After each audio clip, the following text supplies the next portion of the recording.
Sərfəli şərtlərlə, az komissiya ilə zamin tələb olunmadan kredit verilir. Məhz belə cəlbedici təkliflərlə Kənan Əmrahlı insanların küllü miqdarda pulunu mənimsəyib.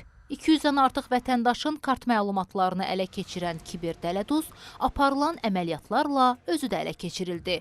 Daxili İşlər Nazirliyinin Kiber Cinayətkarlıqla Mübarizə Baş İdarəsinin əməkdaşları tərəfindən aparılan araşdırmalarla Kənan Əmrahlının sosial şəbəkələrdə kampaniya keçirildiyi və güzəştli şərtlərlə kreditin verilməsi ilə bağlı elanlar yerləşdirdiyi məlum olub. Daha sonra ona müraciət edən şəxslərin kart məlumatlarını və mobil telefonlarına göndərilmiş OTP təhlükəsizlik kodlarını ələ keçirib. Saxlanılan şəxs informasiyaları əldə etdikdən sonra mobil tətbiqlərə daxil olaraq zərərçəkənlərin balansındakı vəsaitləri başqa şəxslərin adını açdığı kartlara köçürərək mənimsəyib. Kiberpolisin həyata keçirdiyi əməliyyat texniki tədbirləri zamanı o da məlum oldu ki, 32 yaşlı Kənan Əmrahlı əvvəllər də eyni əmələ görə məhkum olunub.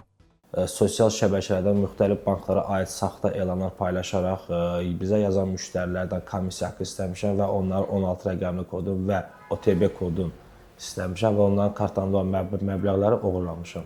Bu yolla təxminən 200 nəfər yaxın vətəndaşın pullarını oğurlamışam. Faktlarla bağlı özünü kredit mütəxəssisi kimi təqdim edən kiber cinayətkara cinayət işi açılıb. Kənan Əmrahlı barəsində məhkəmənin qərarı ilə həbs qəti imkan tədbiri seçilib. Daxili İşlər Nazirliyinin Kiber Cinayətkarlıqla Mübarizə Baş İdarəsi vətəndaşlara bir daha müraciət edərək sosial şəbəkə platformalarında saxta kredit elanları ilə bağlı paylaşımlarla qarşılaşan zaman maksimum dərəcədə ehtiyatlı olmağa çağırır.